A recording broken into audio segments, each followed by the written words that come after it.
So it's a 3-hour stream today. And typically we're playing maybe 7 15 plus 2 games in one 3-hour stream. Looks like I have a little bit of a frame problem. We're dropping some frames due to internet lag. Just want to warn everyone, I might have to restart the stream. I'm not sure yet. So just to keep you posted as to what's going on.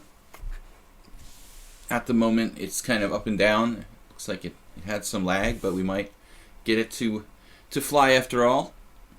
Yesterday we had a simul here on lichess. Every Sunday at 6:30 p.m. CET, I do a 20-player simul on lichess.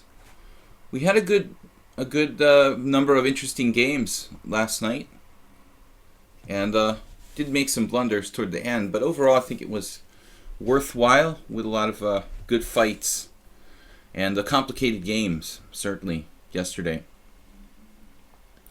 Again, I'm a little bit concerned about the stream here, but we'll see what happens. So if you'd like to play, we're probably only playing about 7 games today. I've got a number of challenges.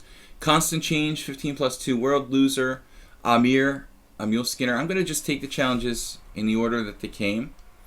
Lemuel Gullible and Acadian are challenging me to 8-3, which is my usual like Tuesday, Wednesday, Thursday time control. Fridays I do Blitz, 5 plus 3 now. So I'm going to close out those challenges from those two guys who are challenging me to 8-3 because it's not the right time control, nothing personal. Maybe that will give them a hint. And let me actually add a text. Well, I mean, there's only like 7 challenges. I'm not going to bother adding the text. On Fridays, I put only 5 plus 3 challenges on the screen, but we only have like 7, 8 challenges today, so we'll let you guys figure it out on your own. 15 plus 2 is a long time to figure out the time control anyway. Let's get started with Constant Change. The games can take up to half an hour, obviously. Blue Crow is our stand-in moderator because I think Jeroen lately has been he's been worked, he's a workaholic. He's been worked to death, so he needs a break after that tough simul yesterday, Blue Crow. Okay, Constant Change. It seems like you're black. You're black a lot lately. I've been playing a whole bunch of old Indians. Yesterday against Constant Change, I had an advantage in the simul, and then time got really short. So I kind of let my advantage slip, and then it was equal. It was basically kind of locked and closed, and a drawish endgame, but I didn't have enough time to pay careful attention, and I dropped a pawn basically, and then it was still possibly a draw. So I played g3 immediately. Constant Change with e5, and we could play c4. He'll go back into his old Indian routine. I was wondering what would happen if we don't challenge him directly, but we play more hyper-modern, even more hyper-modern than the English against him. So if I play c4 now, he's going to revert back to his old Indian setup. I guess no matter what I do, he's going to revert back to it. Let's try. I was going to say e4 for something different. I always want to play like a Scandinavian type of idea in these positions, but it's just not sound. Like d4, e takes d, knight f3, bishop b4 check. We're sacking a pawn for an inadequate compensation. I guess the only thing I can try to do is knight f3, but he'll just still play his routine old Indian type of setup, and it's impossible to get around something like that. I mean, it's basically a passive opening, and I just can't really avoid it. I mean, if he wants to play d6, knight b d7, bishop e7, there's basically no way to avoid it. DST, hello everyone, happy night and day to all. We are experiencing some kind of internet lag, it looks like. Let's see, because I've got very, very big frame dropping. Though here my ping is good. 39 is quite good for me. I'm usually around 50. So I don't know. It just looks like my connection's a little unstable. 1 minute I've got red lights on the stream, and the next minute I have green. So he played bishop e7. maybe we need to try something different. You know, it's getting a little bit, wow, c6 immediately. Interesting. There's still nothing I can do. I could play d4, but essentially he still just goes into an old Indian with d6.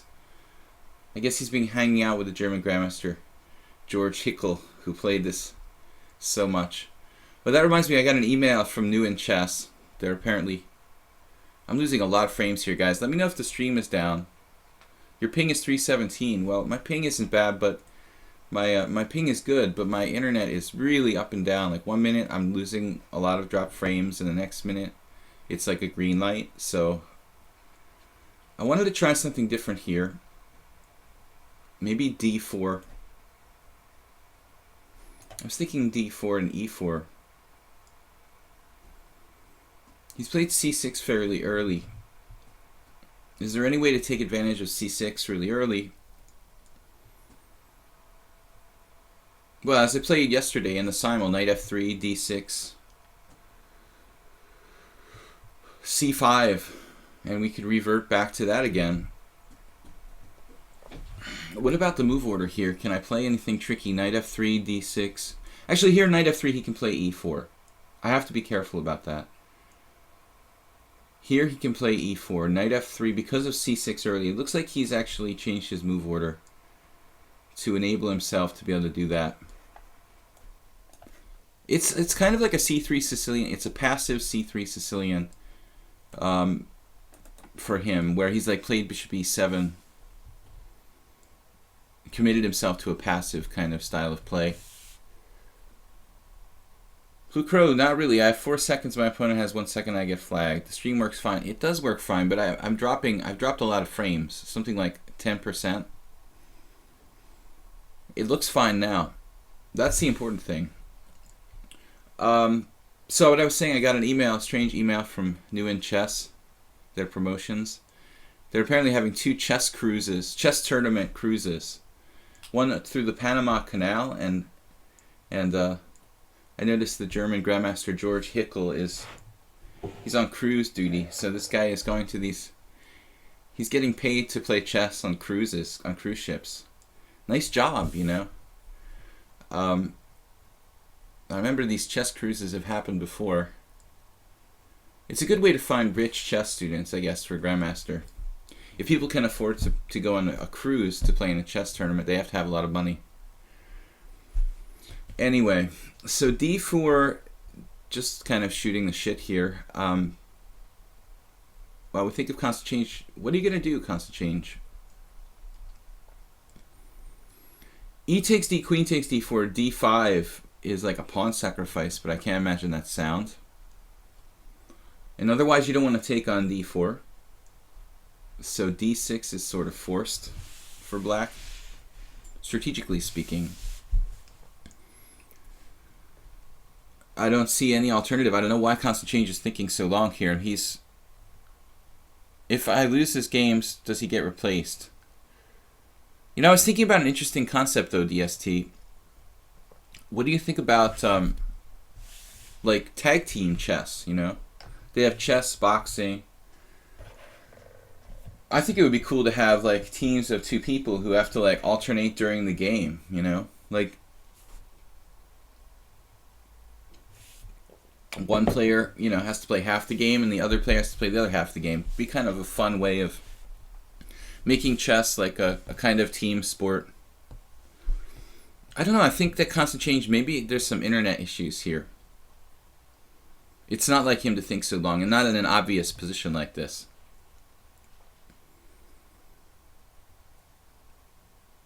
Am I connected? Is he connected? Oh, you're talking about the guy on the cruise ship. If he loses games, does he get replaced?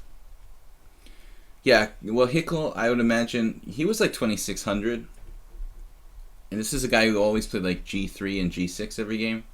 No, I would imagine, you know, he's not going to get that much competition on the cruise ship tournament. I mean, I don't think that many strong players are going to go. So, I think being good at chess and being wealthy are mutually exclusive concepts. So, mostly wealthy people going on the cruise, and most chess players are poor, so the chances are that Grandmaster Hickel's not going to get a lot of competition. I don't think he's going to get a lot of competition. Constant change.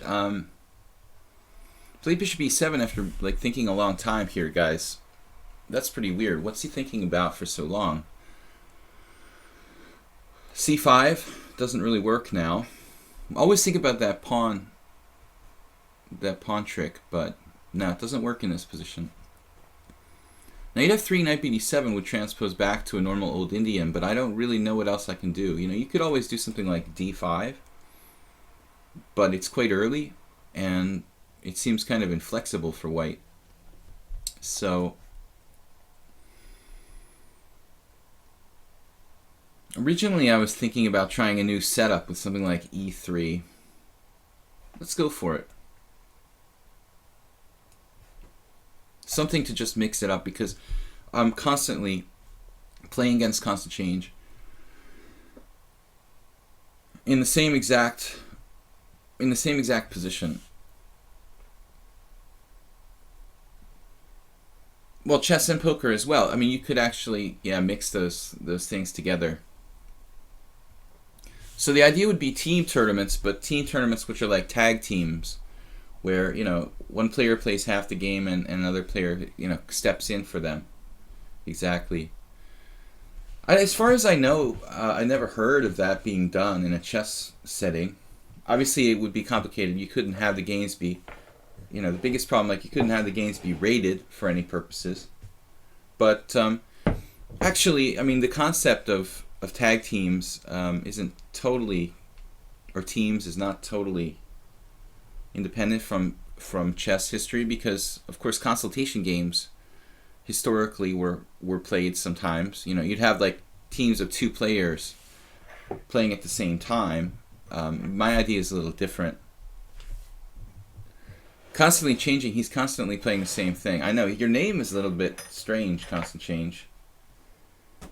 But he's also occasionally playing the Dutch with c5, you know, the Clarendon Court, d4, c5, d5, f5, or d5, d4, f5, c4, c5, whatever way you want to do it.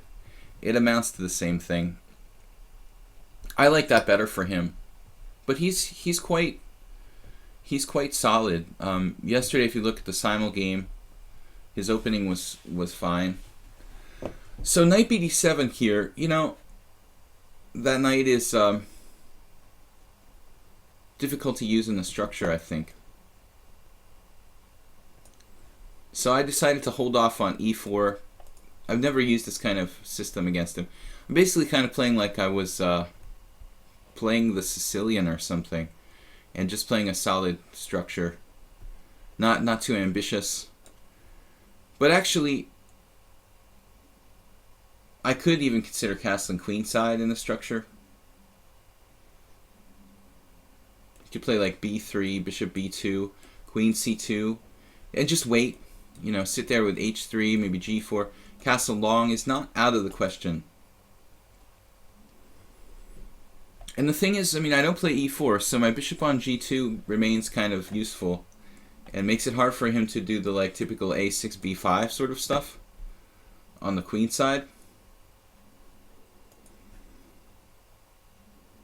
I have to keep an eye on d5 for black here. But I don't see that happening, and he doesn't have anything to bother my queen. You know, if he played like knight a6, I mean, sometimes a5, knight a6 can be on the queen.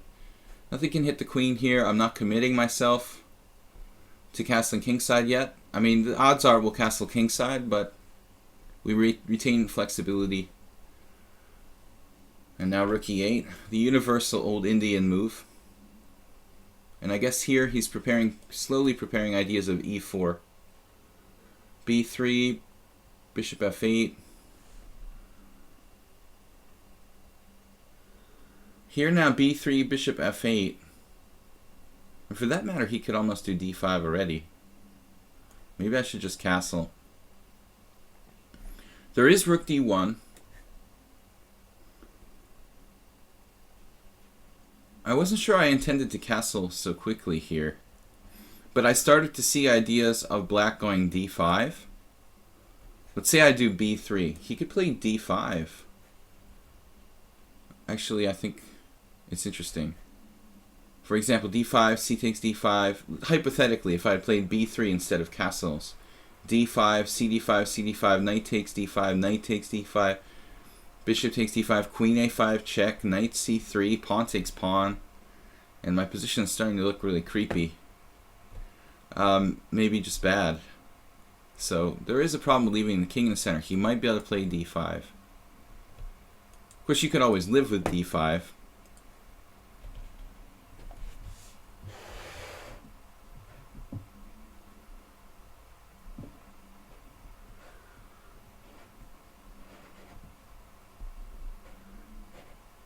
Mule Skinner said what?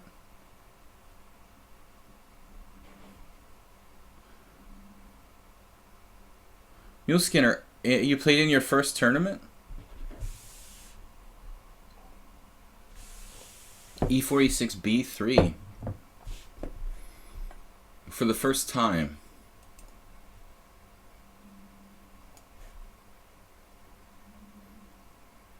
I would think a French player who plays online would see that kind of stuff more frequently.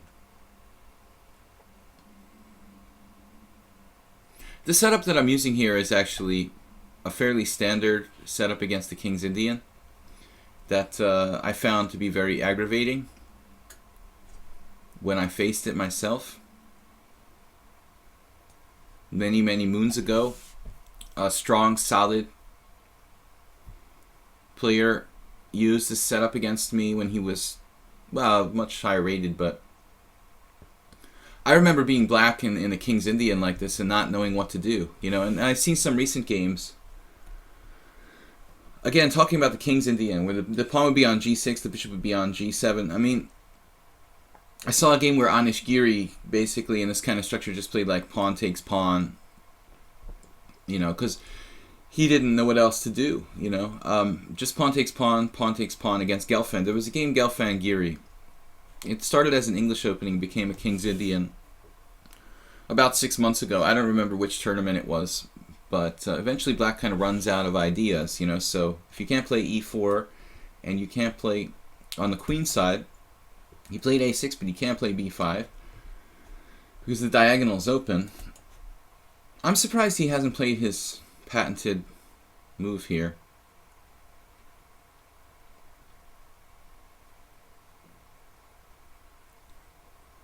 Typically, constant change is a little slow today.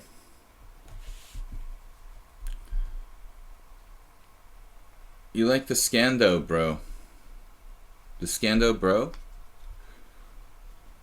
There he goes with pawn takes pawn. I was expecting his normal like queen c7 type of move in this position, which makes it possible for him to potentially play b5, but he'd probably have to play like queen c7. And by that time I could play maybe rook c1 and queen b1 and create tactical threats against the queen on c7. It's a little hard for him to untangle.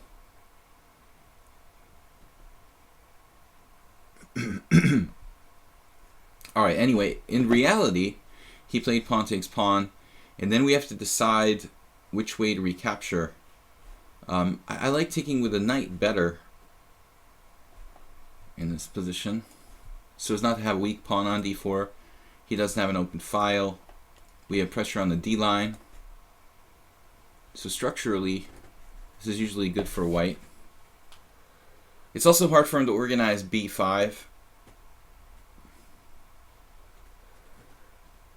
I don't think a hyphen was correct then, probably a comma. Is patented code for something. You guys are mysterious. Mysterious comments. Today is 15+2. It's Mindful Monday. I was thinking of changing it to Thoughtful Thursday. Does anybody have any preferences for day of the week for long time controls? Rook d1, there's this annoying move bishop g4. I probably want to cut that out.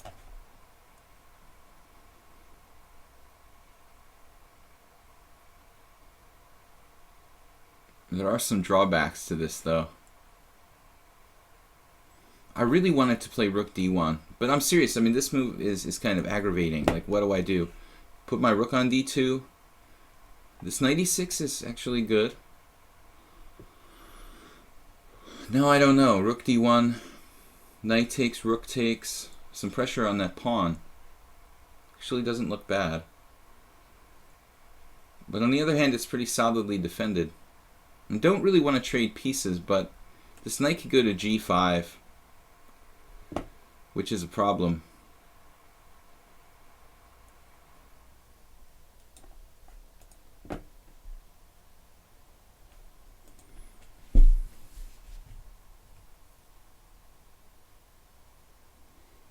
Maybe I should play knight f3.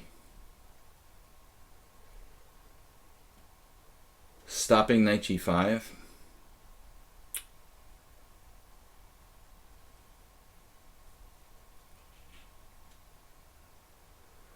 Yesterday, ironically, I also got a knight on f5 against him, leading to the gain of his bishop, white squared bishop I got for the knight yesterday in the simul game. Again, if you guys just joined us, every Sunday I do a simul here on lichess, 6:30 p.m. CET.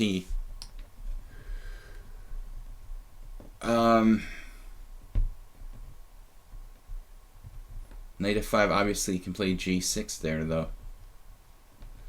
I didn't mean it here. I was talking about knight f3.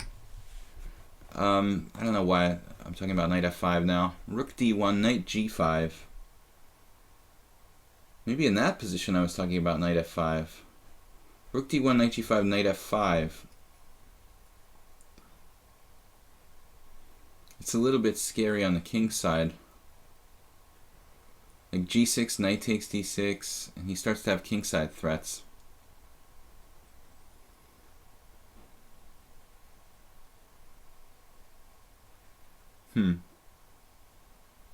This is pretty bizarre.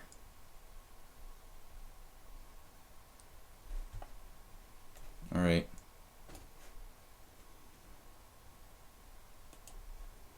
I want to recapture with the rook if he takes on d4.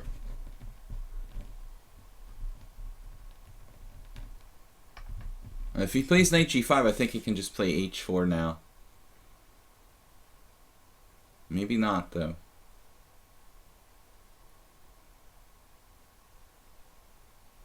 Just seems like he's got no development. That kind of thing shouldn't work.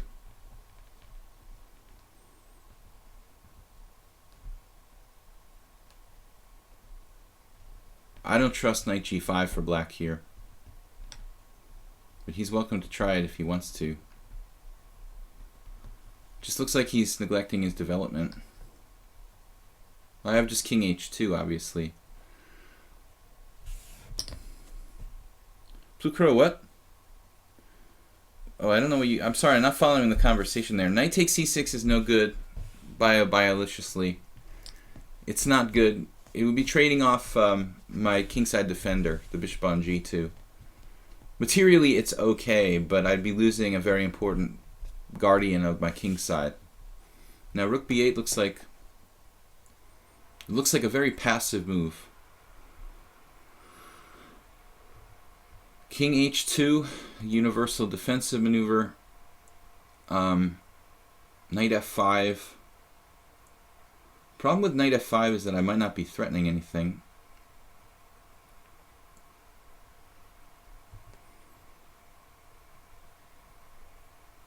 He's got c5 guarded 100 times, so I don't have like pushing c5. Maybe I can play something like bishop a3 here.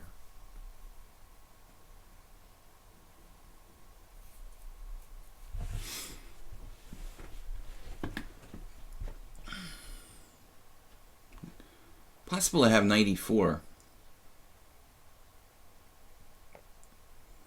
Although it just trades a lot of pieces.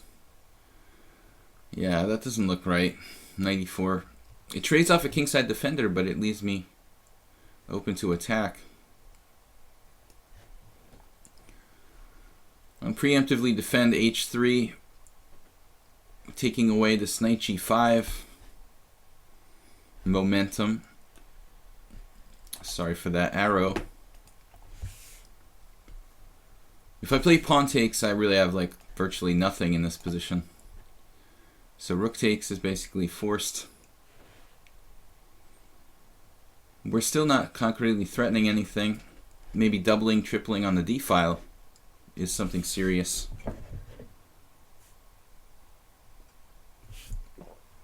On the positive side, our stream is looking good.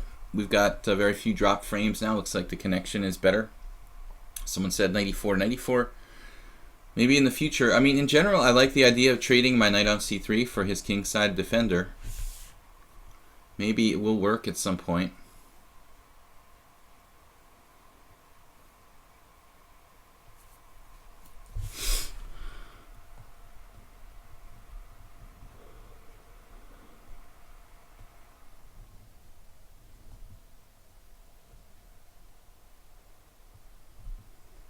.94.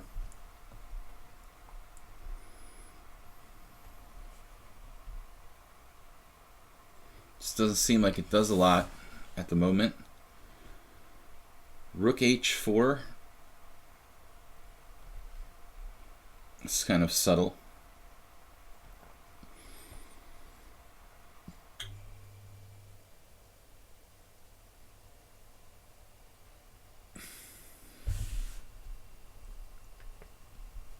In the meantime, he's finally defended c6. He can try to get counterplay with b5.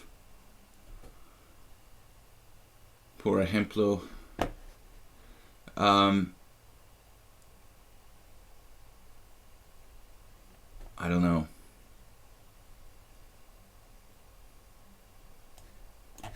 Let's activate my last piece, see what we can do. He can play b5. But I'm gonna just ignore it, more or less. Actually, I could try to set up some sort of tactics. I just don't see them working. Maybe their knight e4 will start to work, like c takes b, a takes b, knight e4, knight takes e4, bishop takes e4, double attacking c6 and h7.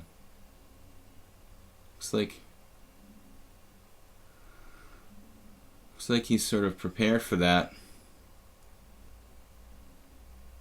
Rook f4 is kind of interesting. Queen d2.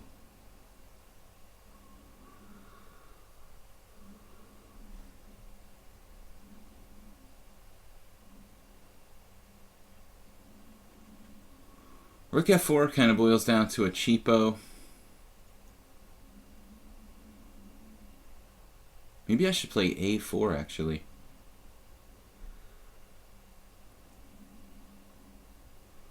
So he can play knight d7 now. Then I have knight e4. Alright, we're going to try to stop b5.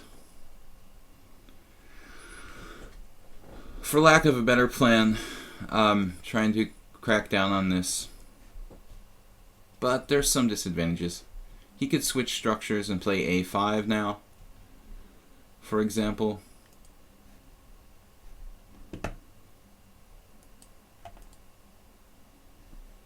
Maybe I had some weird move like rook f4. I just saw knight h5 and I wasn't sure where I'm going.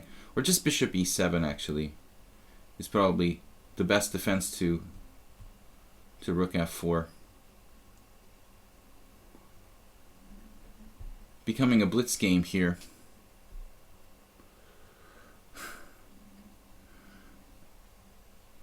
Mule Skinner's working about people preparing. I can't believe you never faced b3 against the French. I like to play like knight f3, knight c3, and then later b3. This is a weird move, queen c8 now.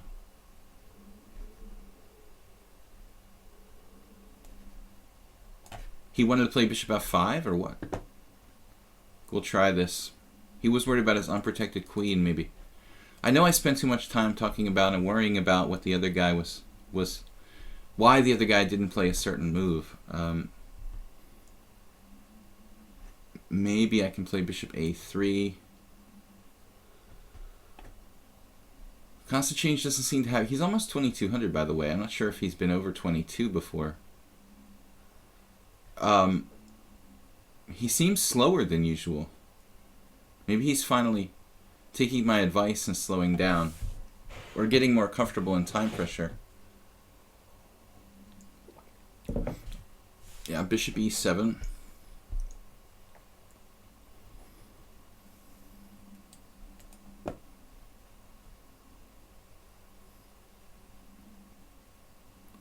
Rook takes f6, bishop takes f6, knight e4. Bishop takes b2, knight takes d6. Queen c7, queen takes b2, rook d8, c5. It's not a real convincing exchange sacrifice.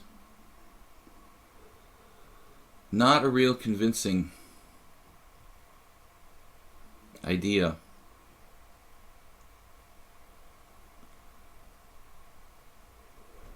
How about bishop a3?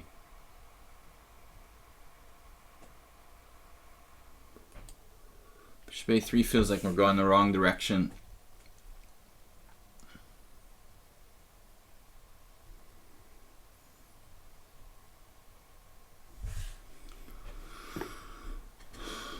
I don't know, man. Rook takes, bishop takes, knight e4.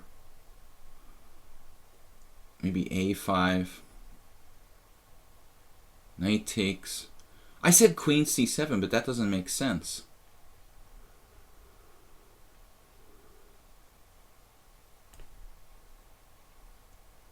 Actually, this is a stupid variation. Rook takes, knight e4. He has a million defenses, no? Like bishop e7. That doesn't work. Alright. That just doesn't work.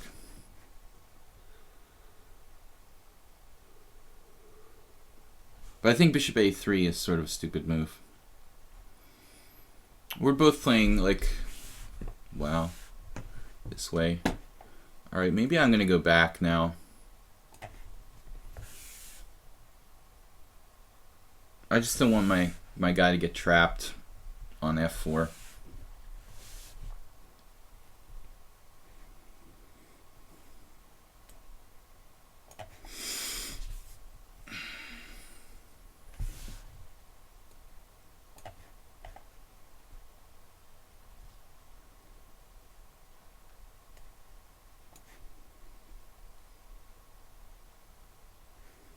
Now he kind of messed up his structure.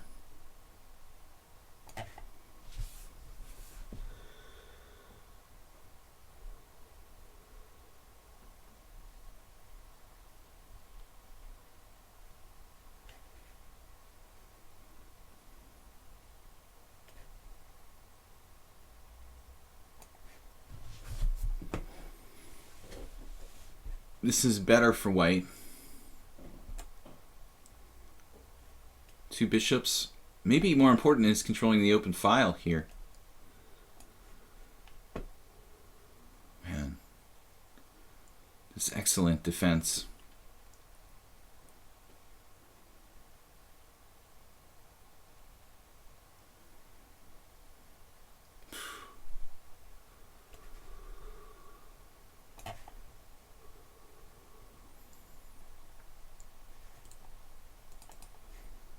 We'll just exchange on my terms.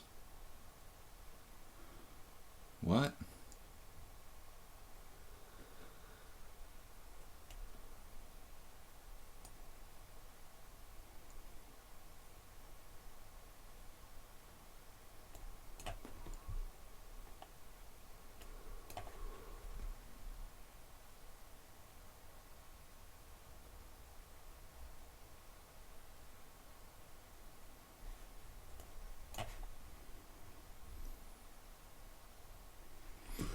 We're just a tiny bit better.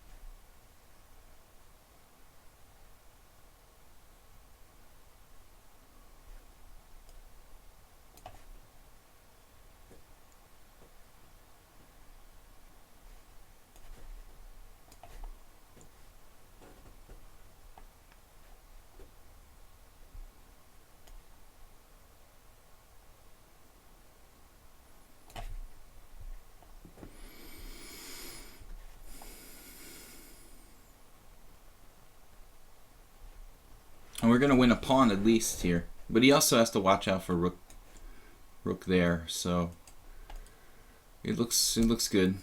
All right, tough game. I'm going to play World Loser next.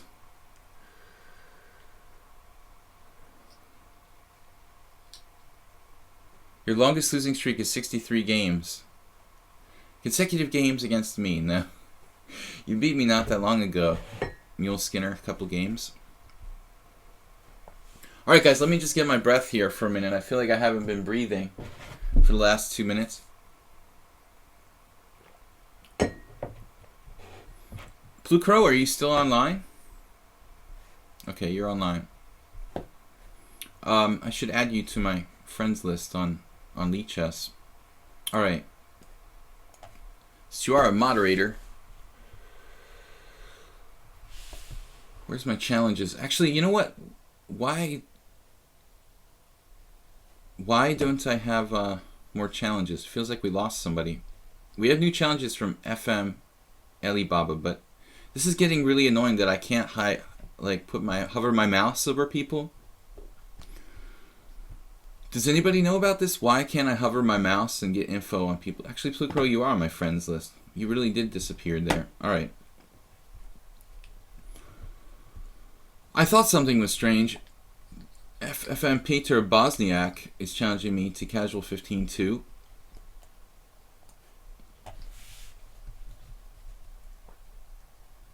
It's our second game with G3. Alright. I played G3 first move. Let's try to do something different next time. Sorry guys to play so similar openings. This will be different though, I promise. World Loser playing something completely different from what we had from Constant Change. Oh my god, an FM. It's an FM DST. Not a FM. Alright, D4. Reverse Grunfeld. And he plays E6. It's really like the only move for black. Once I lost to a Chinese guy who played Bishop F5. Or no, he played Bishop G4, that was it. It was a terrible position for him and I ended up losing. Right. Yeah, there really isn't another good move for black after that. I mean, some people have dared to play C takes D, but playing the Grunfeld at tempo down is kind of dubious for black. So it's basically a Catalan. Like a kind of closed, quiet... I don't know what you call this when black plays E6 against the Catalan. Does anybody know if that has a specialist? Anybody is a Catalan specialist who knows like the names of the variations of the Catalan? Like it probably has a name. What about, oh my god, it's the FM. Well, FM isn't what it used to be. But they can still be good. Actually, there's a very wide, super wide, you really don't know what you're getting when you say, somebody's saying you're playing a FIDE Master. I mean, it could be anything from like 2000 to 2400, you know, maybe even like 1900 to... I've seen FMs between old guys and little kids between 1900 and 2500. Basically, I've seen the gamut. 600 rating point difference. C4, D takes C4. So, I mean, there's a lot of moves here, I guess. I even saw a recent game with 95, I think. But that doesn't feel right to me, you know? Moving the same piece twice. I've definitely played Queen A4 before. D takes C helps him develop with tempo. I've played this move mostly. But I don't really know Catalan theory, so... I've always just played the Catalan on instinct. I don't think I've ever really studied the Catalan in a book. Most of the openings that I play, I've read, you know, specialist opening books about and studied extensively, I mean. But with the Catalan, I don't think I ever owned a Catalan book. And I've just played it on occasion. You can just kind of figure it out. I mean, Can you get a title online, and if so, how? I think just the FIDE Online Arena titles or something like that. World loser A6.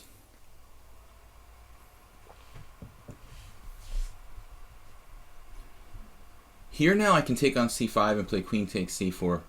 Although he's taking with tempo, I'm hitting his bishop.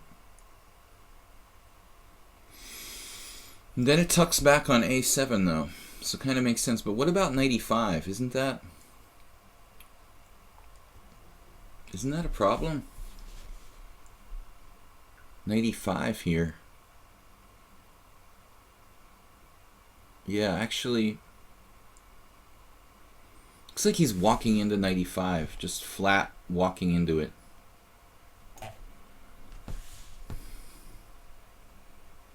As I said, I don't like moving the same piece twice, but I mean, A6 is not a move I've ever seen. And I've probably played this position like a fair amount of times, in Blitz at least. You can have... DST knows all about the FIDE Online Arena. You can ask him any questions. It's kind of like... I would compare it to an electronic casino online or something like that.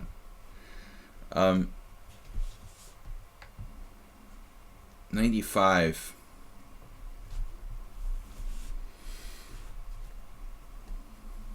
The Barca turned Catalan. Yeah, this whole name of Barca is interesting. Some people call it the Barca. Some people call it the Benko opening. Because there is a whole crew of these Hungarian grandmasters from that generation. Barca, Benko, Laszlo Barcay,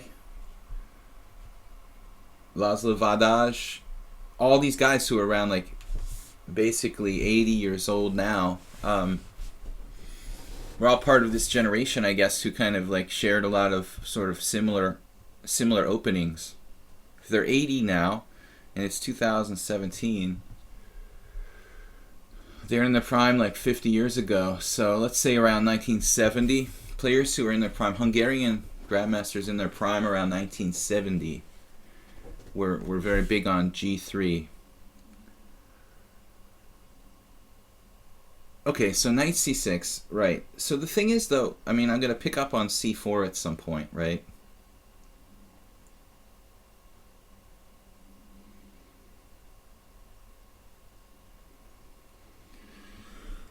Is it better to take with the bishop or take with the knight? Bishop is more forcing.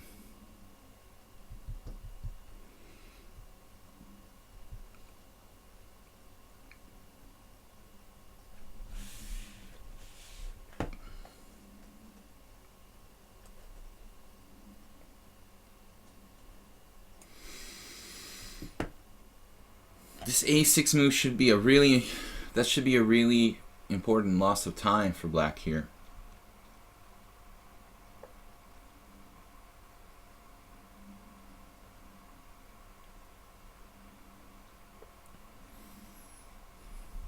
That move really doesn't contribute to the situation, I don't think.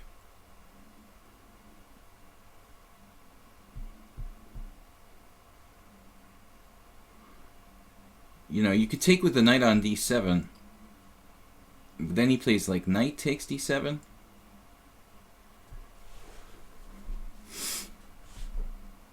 And then the b pawn may turn into relevant actor here.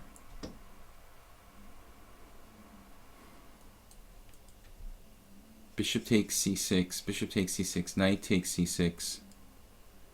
Of course he has like queen d7. That's why maybe it is better to play knight takes d7.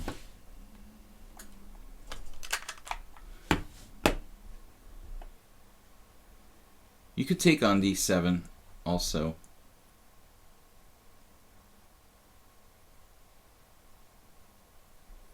I just don't understand what a6 has to do with anything, and why I don't have an easy path to a slight advantage here after a6, just basically losing a move.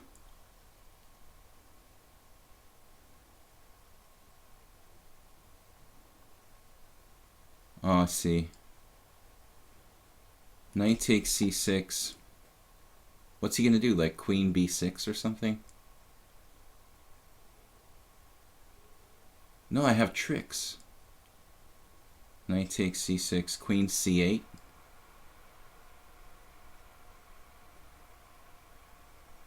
Well, then I take on c5.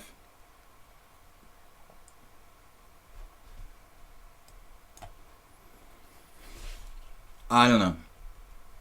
I don't know which is best.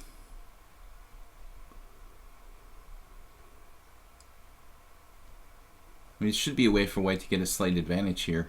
I certainly get my pawn back. Hopefully end up with a better structure.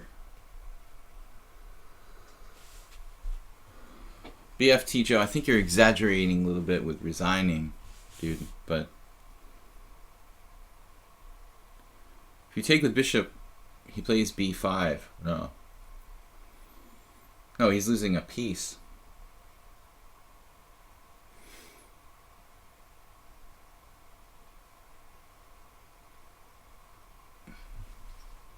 If I take with the bishop, he can play something like...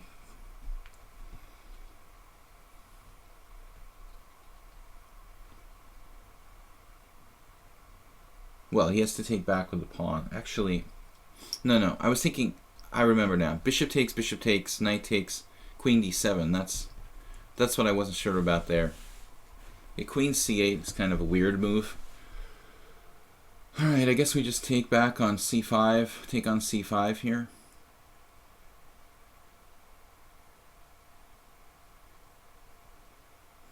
Take on c5.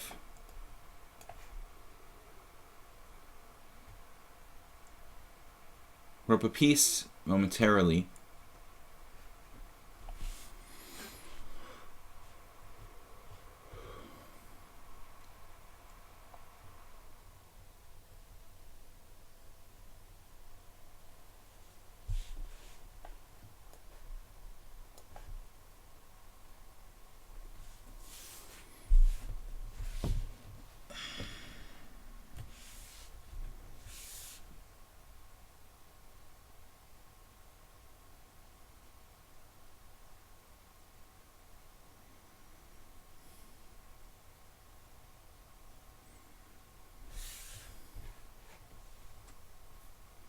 I thought I was better here, but maybe I'm wrong. Maybe I did something wrong. I don't know.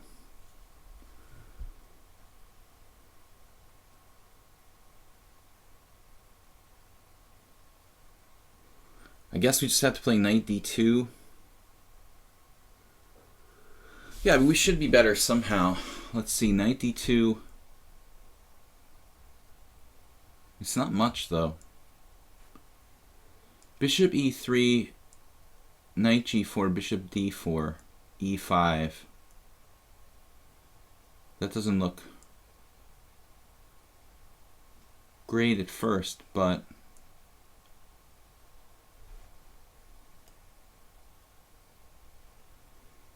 knight d5.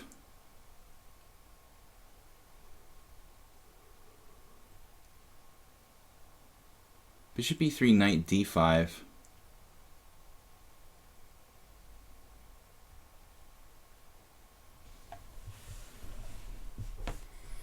Actually,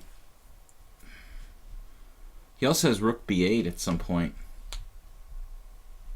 So I probably shouldn't waste time here with moving the bishop. Just knight d2. Looks like it's forced.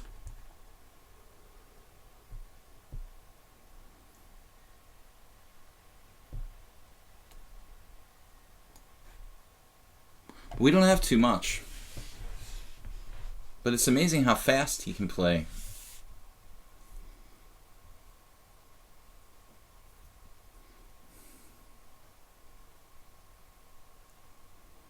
I mean, Kramnik might have a field day with this. But for me, I feel like I barely have anything here. Now there's two moves, at least. Pawn takes pawn or knight b3.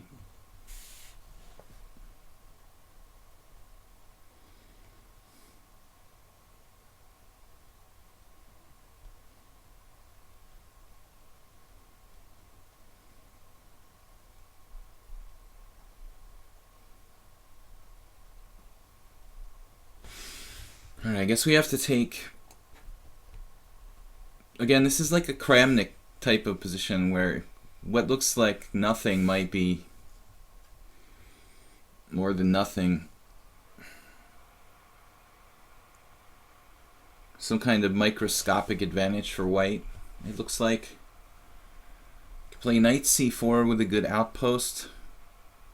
That doesn't look like enough. I guess we play rook b1.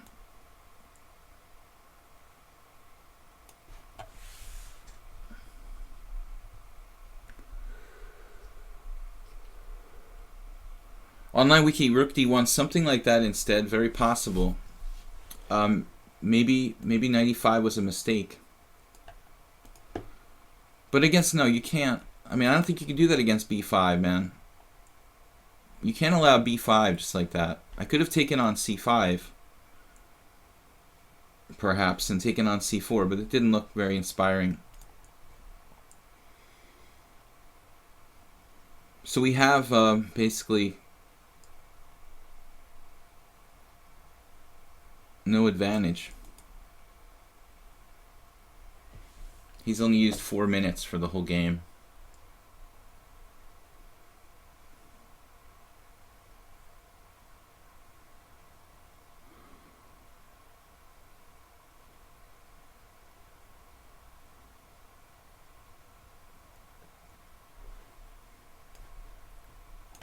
So I have to do this to shake his bishop off of c5. It's just killing me, this piece. Single-handedly killing me.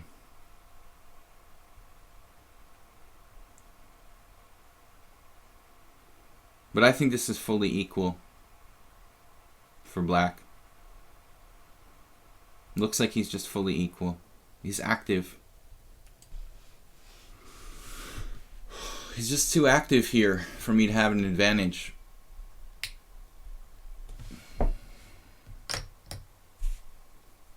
Rook on the 7th, man, I can't maintain it. You can play rook on the 7th, but he just challenges it with rook b8. If I could double my rooks, it would be reasonable. I'm sure I missed better than this. Now I have no advantage. I mean, there had to be a way to a slight advantage after a6. It was 100%. It's 100%. That's not a good move, but it's also probably not a losing move. I didn't see anything real clear.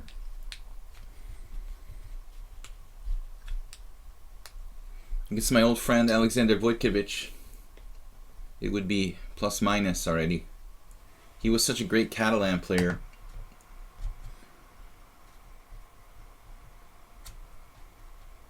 The world lost a great specialist. But one day I wouldn't mind learning the Catalan properly. There's a lot of theory. It's also extremely trendy. And I do have a kind of anti-trend kind of philosophy in the opening. I try to avoid the trendiest variations on principle. Okay, so bishop d6, he's got a couple of ideas, like bishop e5, but it is kind of a strange move, putting the bishop where it can be hit.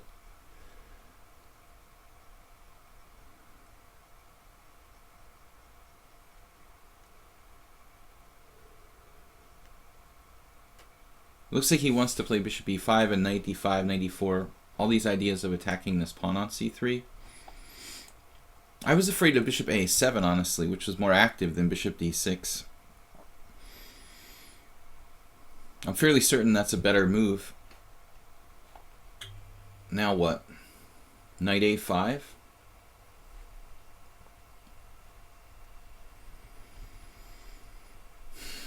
Got almost nothing here.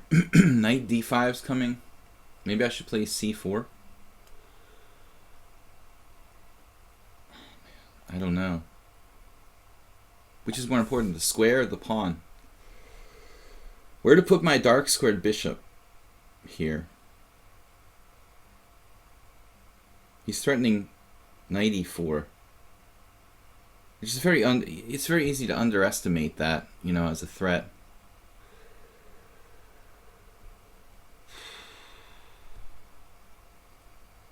Maybe I should play f3. He's got knight d5. He's still got ideas.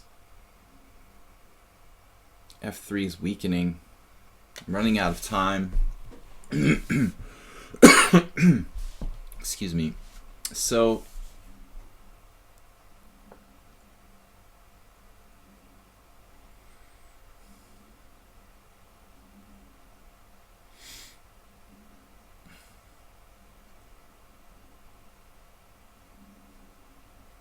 maybe rook d1, actually.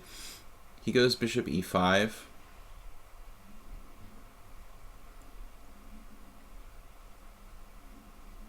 Something like... I just don't have anything here.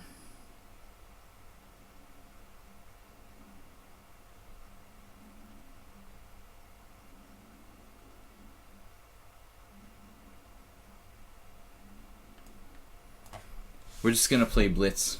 He has 8 minutes to 1.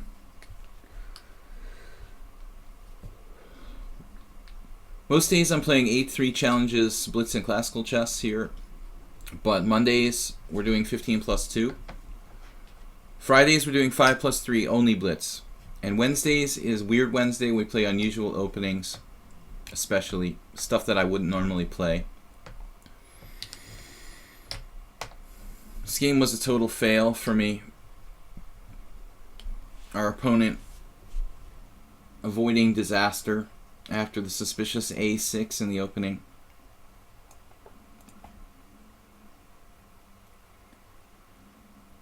It's like thumbing your nose at someone with a6, man. I mean, can you do that? Now what? Another very good move.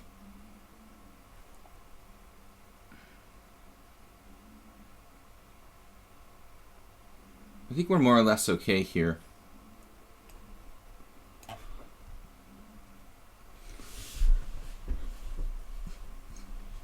But I want to be careful. See what he does. And we both have weaknesses. It should be more or less equal.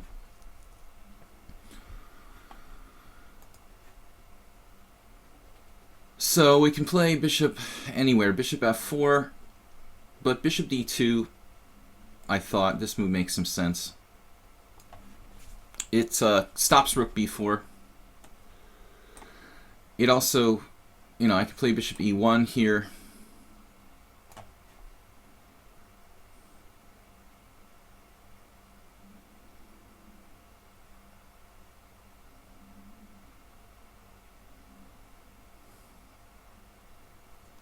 Controlling this diagonal. Thinking defensively doesn't hurt one's chess game. That's one of my strong points.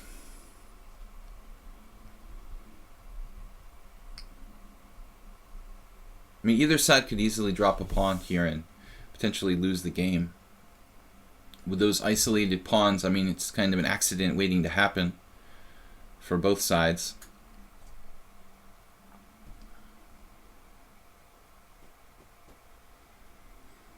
Now in a vacuum, he could play knight c3, bishop takes, knight takes, and say, oh, well, I've got a bishop versus knight. But I have a tempo, all my pawns are pretty secure, on the dark squares at least. I've got control of the open file. That open file, the D file, I think I'm slightly better now because of that, you know, being fairly relevant here. Suddenly, these pieces are active, but he doesn't have a clear plan. And in the meantime, I have control of this open line. So I feel like if anybody was better here, it's me.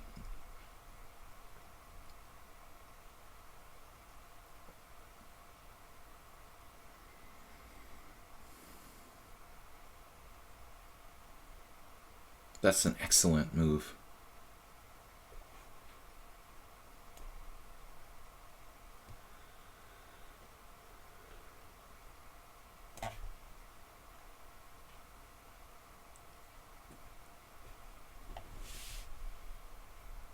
Bishop c3.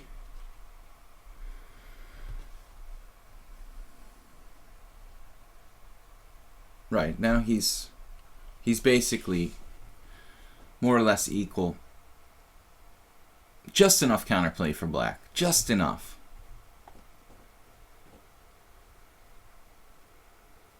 I didn't expect that move, though. Bishop f6 seems inconsistent. I thought he would trade bishop on e1. Welcome everyone to my stream. International Master William Paschall. Is he a title player? Not as far as I know. He can play fairly well, though.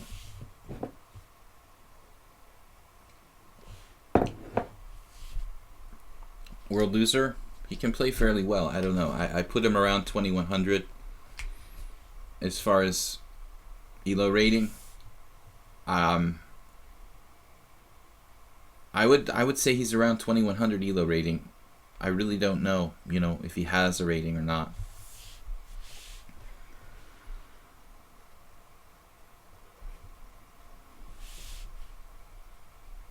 Kramnik would do well. This is a Kramnik-Carlsen type of position. Very boring, not a lot of dynamics, kind of technical, requires precision. No, if I was Magnus Carlsen, I would have 5 minutes and my opponent would have 48 seconds right now, but unfortunately, although I have the slightly better position, I have a lot less time. And those of you who watch the stream regularly, you know that my philosophy about the clock is that we should continue to try to play the best move at all times, unless we're absolutely about to flag. So my philosophy about fast chess or any chess is the position is more important than the clock. And we do sometimes blunder and lose games on time, but I think that more often than not our opponents make mistakes in our time pressure. So it's plus EV in poker terms. Positive expected value to allow yourself to get into time pressure. Now bishop e7. Well, he's preparing knight c5 apparently.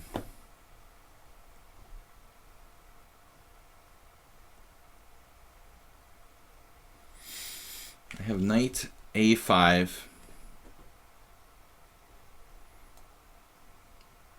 I don't want to allow knight c5. Simplifying into a drawn position.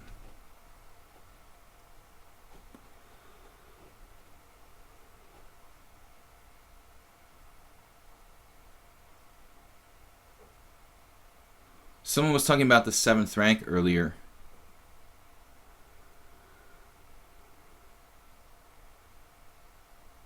Bishop b4.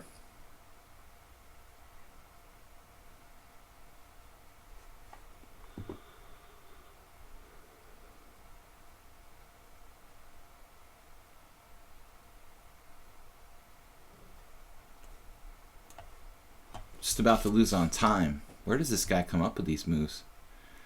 We actually transposed to the previous position. He played bishop e7 here, right? No, that was bishop f6.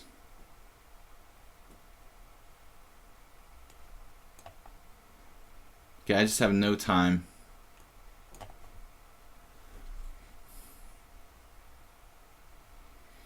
And now we start to panic about the time. But we do have the open file still. White should not be worse. I also should be able to get my king into the position, so I've made some mistakes, wasted some time here. But what to do? I mean, he's got nothing on the B file.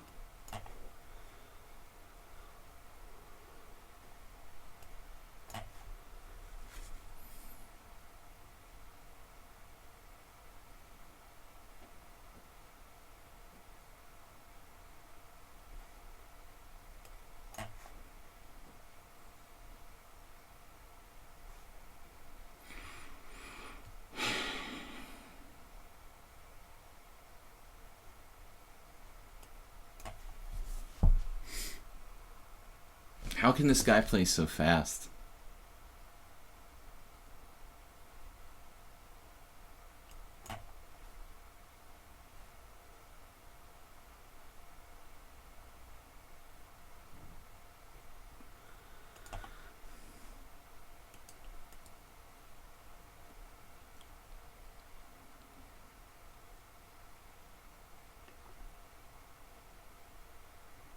I offered a draw because I'm so short of time. I think my advantage is basically gone now.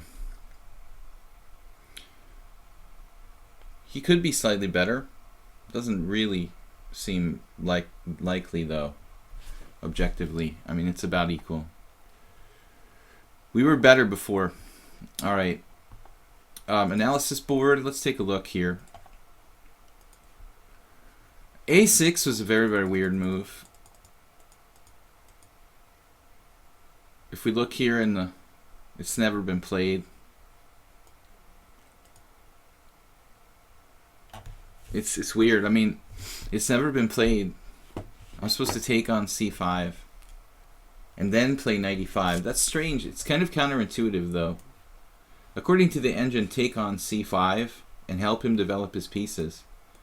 Then play knight e5. So that's what it gives. D takes c5, bishop takes c5, then knight e5, then bishop d7,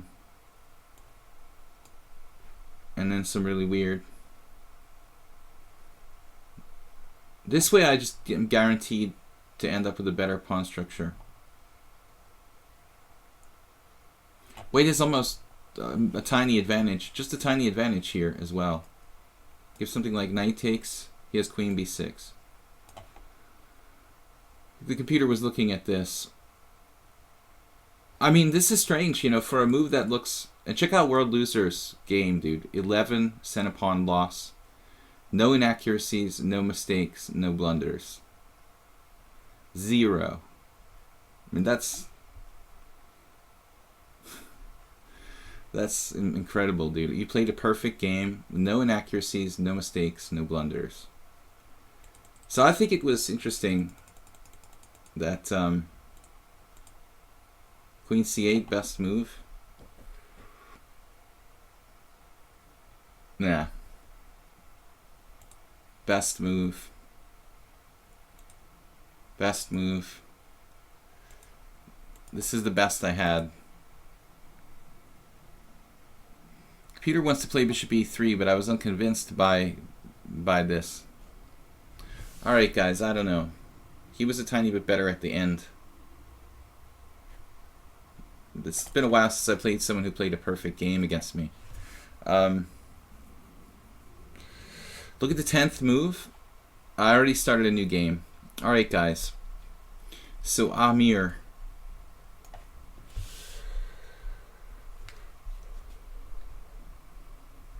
That's the first perfect game I've seen someone play in a while. Okay, not a real tactical game, you know, so it's possible to have perfect game.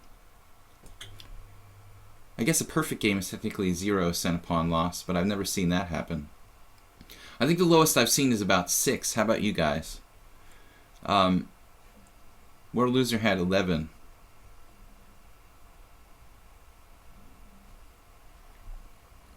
You're wondering if d5 is any good. Probably not.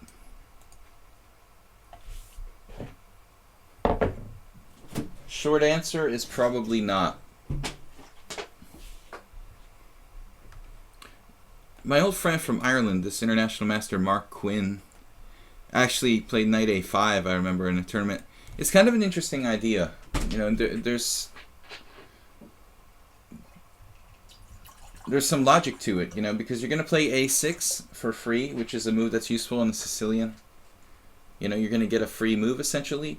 Knight a5 takes away the c4 square from the bishop. But I was thinking about it yesterday, and I never really looked at it, but I mean, I would think that white probably should play c3 after knight a5. I'm getting drop frames again, so let me know if the stream has any problems.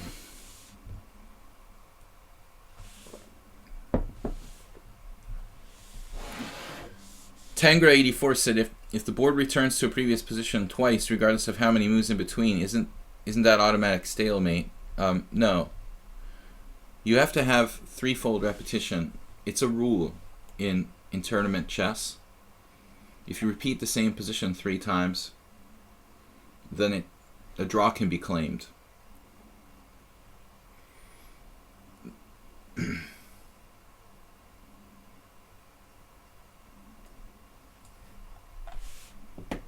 Guys, we're going to be streaming till 1 o'clock today. Yeah, Plukaro, I never even vaguely imagined that d5 could work there.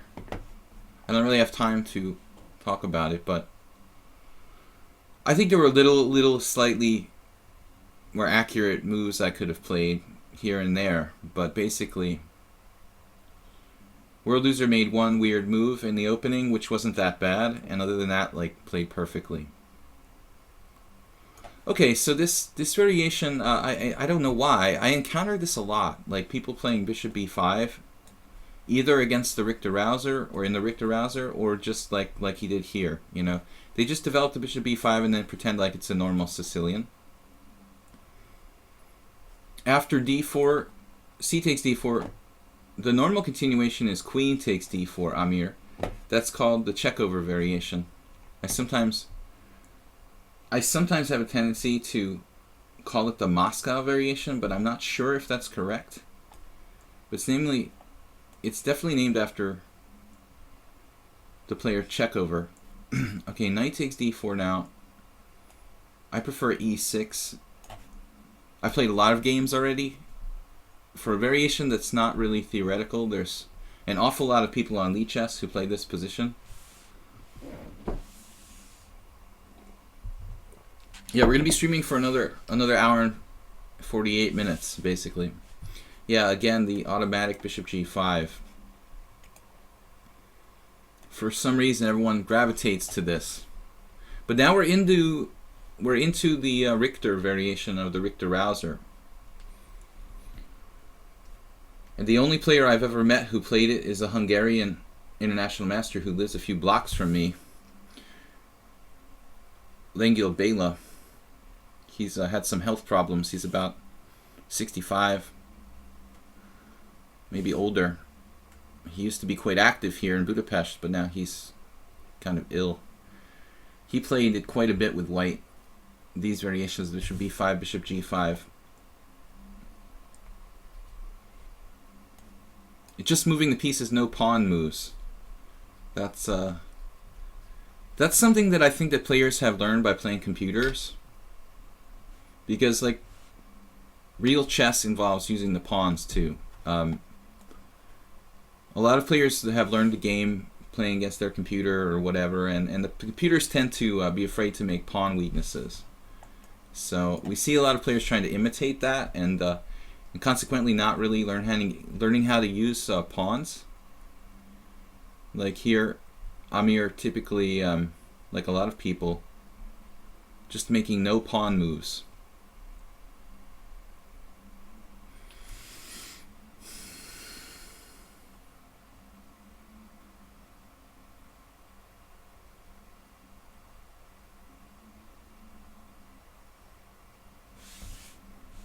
Flawless.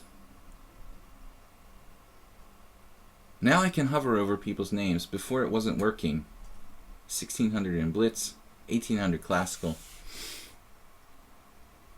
Alright, now, on the surface it looks like white is more actively placed than black, but black has a strong center, and the B file could be more useful than white's D file, so I think that black is at least equal here. I could play d5. We can also wait on that. Try to play rook b8.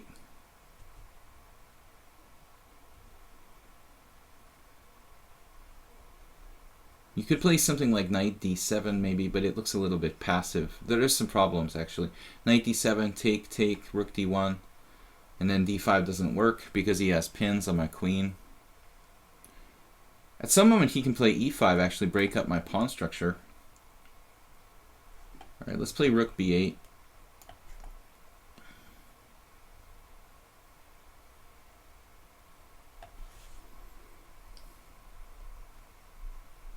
You're not sure it's in white's interest to make pawn moves now that he gave up his center.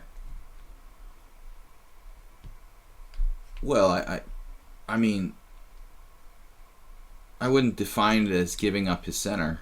I mean, he has the e4 pawn, which is theoretically still in existence.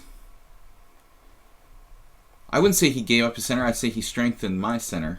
Slightly different definition if you want to be exact. But I don't know. Let's play d5. I don't have a better idea at this point, you know, what to do. It's an equal position like a French defense where I have no bad bishop, but black doesn't have any advantage either.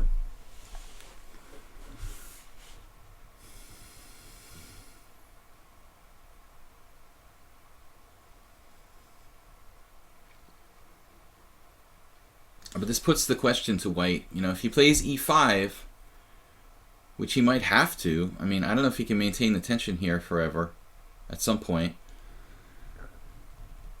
You know, then potentially he could start to overextend himself a little bit.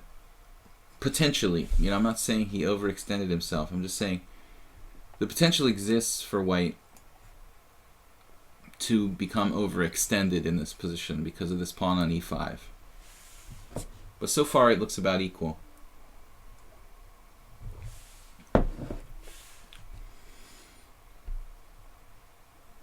World Loser says he is not titled player.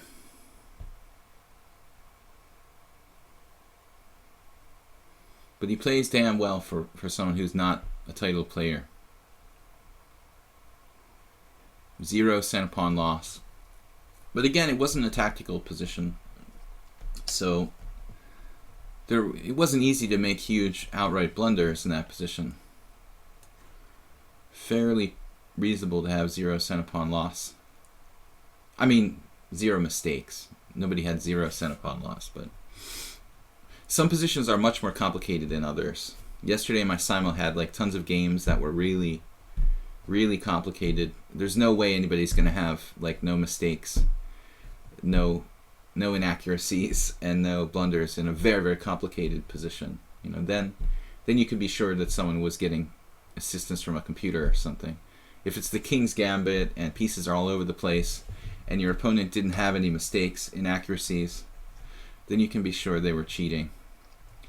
Alright, now rook e3 looks like a strange move. In a sense. You know, in a sense, it's also logical. He wants to improve the mobility of his rook, and he wants to strengthen his strong point at e5. But it's also like asking for a tactical mechanism here, d4. You know, this potential for something to hit the rook, it's fairly exposed there, exists. Well, c5.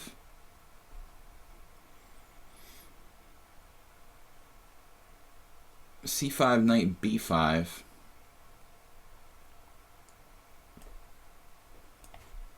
Now I have to watch out for tactics like knight takes d5 doesn't work. I've got this tactic and this tactic. His pieces are in a position where they might get hit, you know, whereas my pieces are further back. You know, they're hard to target. We've also got c4 as a positional threat. So his pieces are awkwardly placed. I was looking at knight b5 here, you know, going for this outpost square on d6, but the knight isn't real well supported. You know, I could chop off the e5 pawn. I'm a real sucker for mate in ones, and here I have to admit I didn't even see the idea to play rook h3. I mean, I saw the lateral movement, but I didn't think he would go for this one move threat. There's no real plan. I think he's just getting his rook to a more active position, but he's also leaving the e5 pawn unprotected.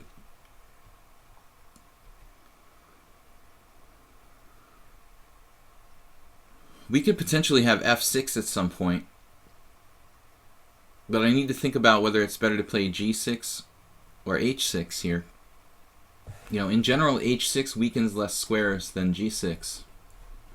When you play h6, you're only weakening the g6 square. When you play g6, you're weakening f6 and h6.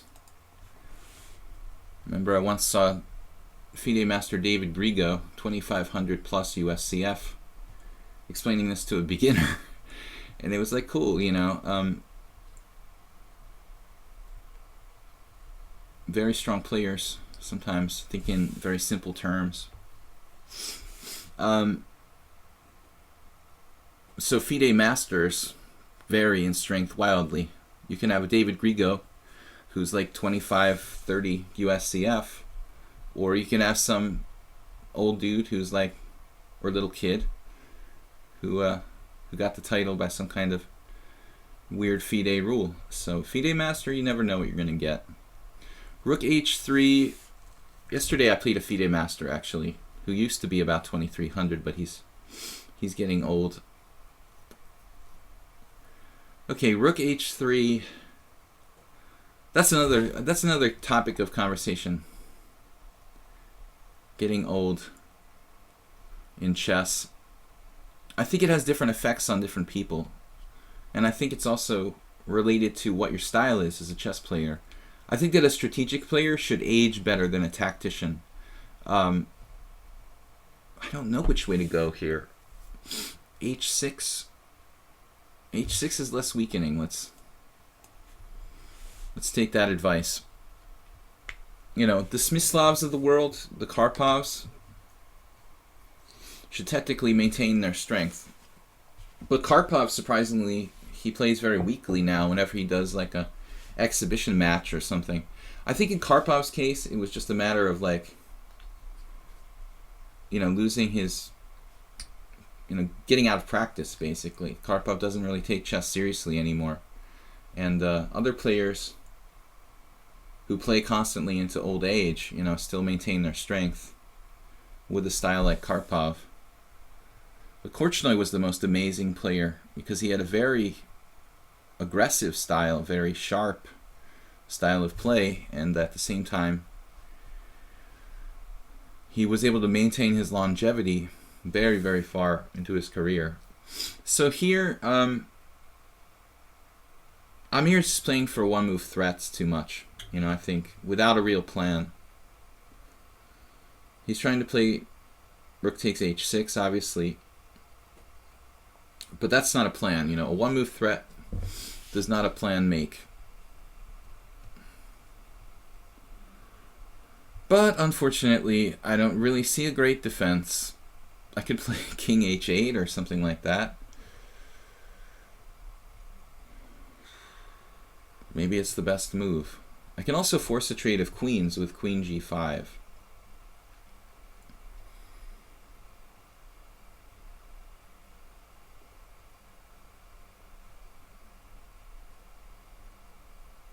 But it's not real clear to me. Queen g5, f4. And it seems like White's position is okay. He'll conveniently defend his e5 pawn.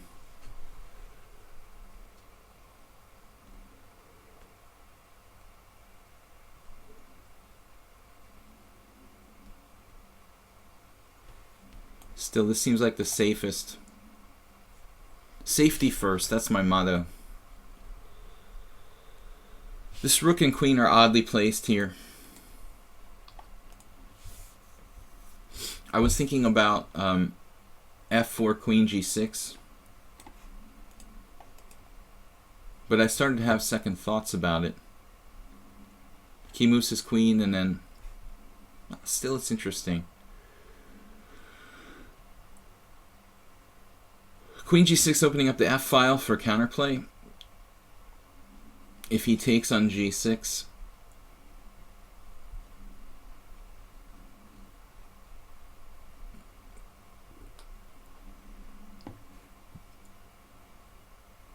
I think this is playable, but probably not his best move.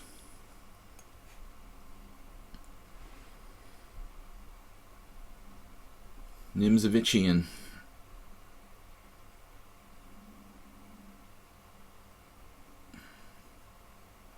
Now rook e8, followed by f6. Because I'm going to need to defend this g pawn.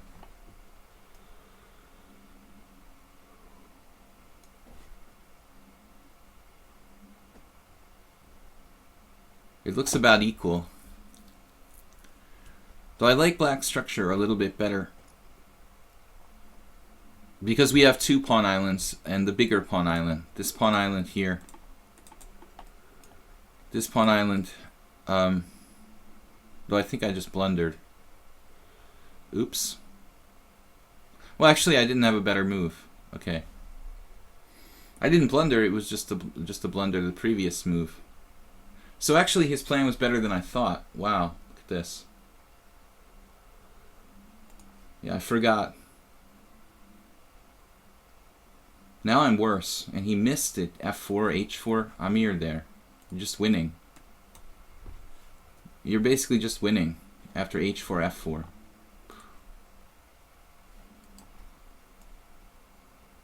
Now black's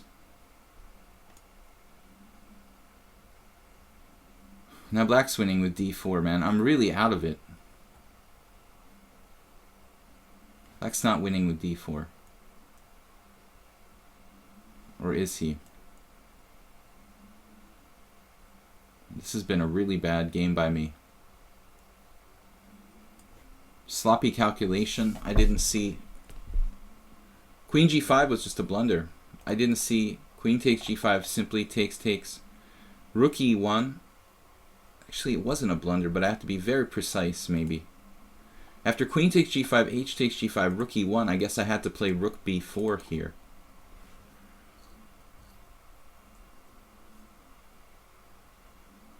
It's an extremely hard move to find.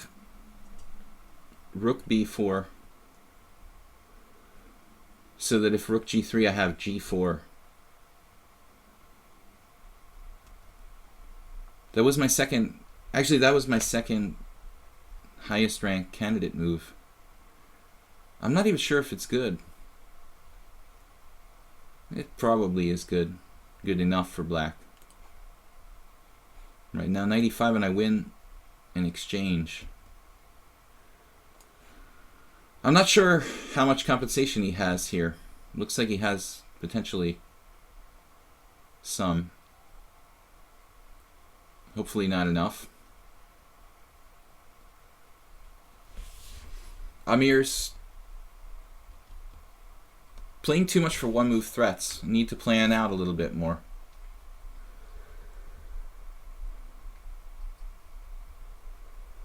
Well, that's why I missed queen takes G5. I underestimated queen takes G5. I thought, well, I'll just play F6, everything will be fine.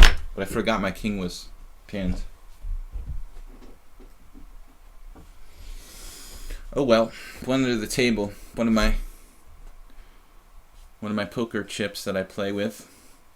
Guys, we have a stream tomorrow. Normal 8-3 and 5-3.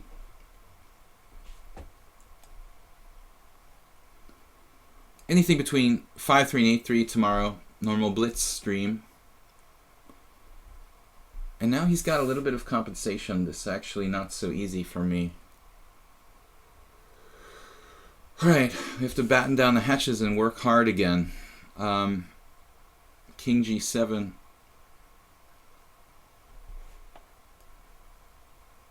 He's going to get a pawn for the exchange. Shouldn't be quite enough. As I mentioned earlier, we do have the better pawn chain. This is a fairly close position though with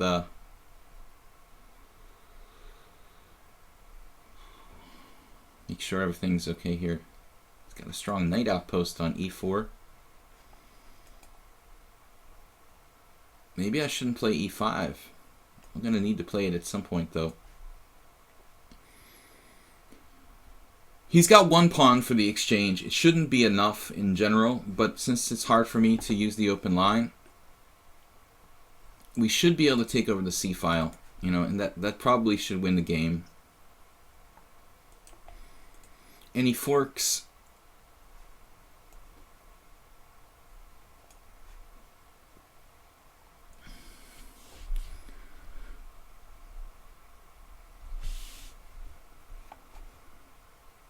Yeah, Amir's just making too many quick one-move threats.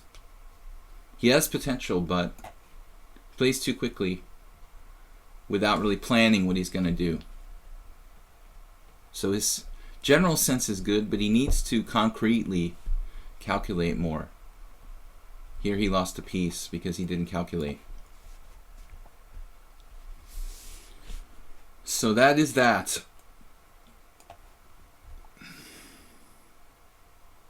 No hope for white here.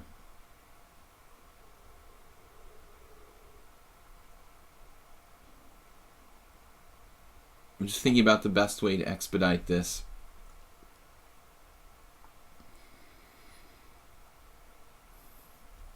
I guess if he got all the pawns off, it could be kind of an annoying position. I should avoid exchanges of pawns. I should also calculate like a clear winning method, probably breaking through at f2.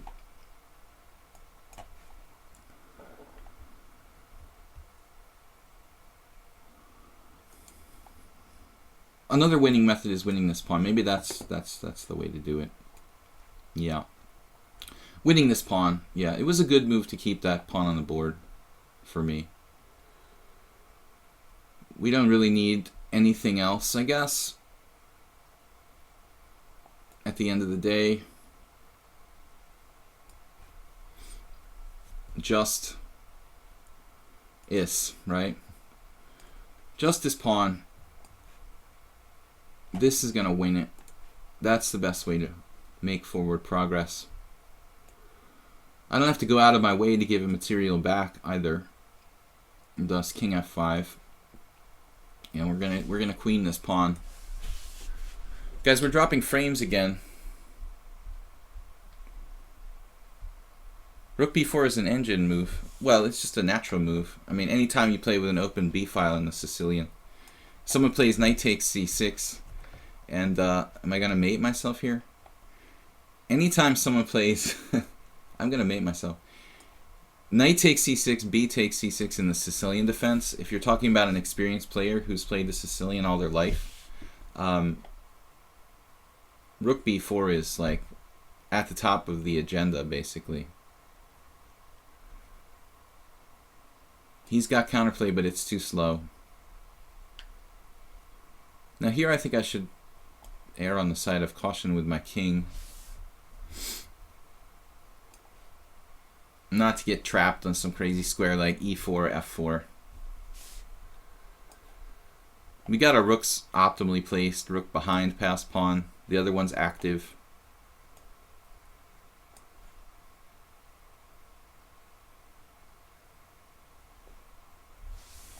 I mean, I don't blame Amir for not resigning. The way I played this game, lots of mistakes.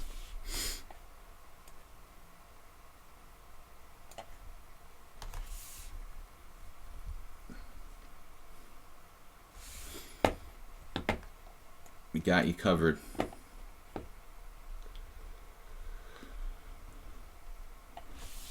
So Rook b4 is something you're always looking for in the Sicilian with an open b file. It was the first move I looked at and I wanted to play, but then I was like, oh well, we'll just do, you know, the routine thing.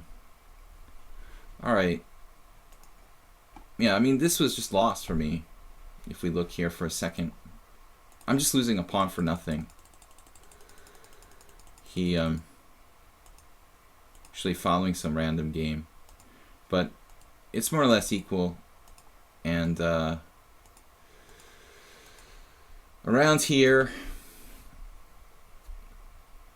it says I only made one inaccuracy. Oh no, we're not done analyzing, but maybe g6 was better.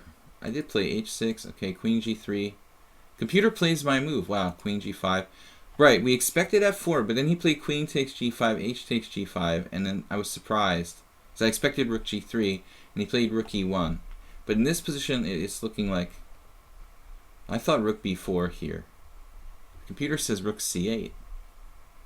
So it's just going to sacrifice the g5 pawn. It's very interesting. The idea is to just give this up and play, like, you know, do our own stuff on the queen side. Interesting. Active play, like without f6. So it didn't actually say rook b4. I was thinking this. This is also okay. It's about equal. But rook f8 might be even better. But obviously in the game, after I blundered with f6, actually rook fe8 was bad. This was a passive move. The idea was to play f6 and defend the e6 pawn. Alright, let's play another game. Mule Skinner, FM Malibaba. I can't play you if you've got a new account with no rated games. But now I'm having trouble. I can't click on people. He's got 370 bullet games, I guess. That counts as an account. Alright. So Mule Skinner, Melibaba, God of Snooker, and Meki. I don't know how many games we'll play as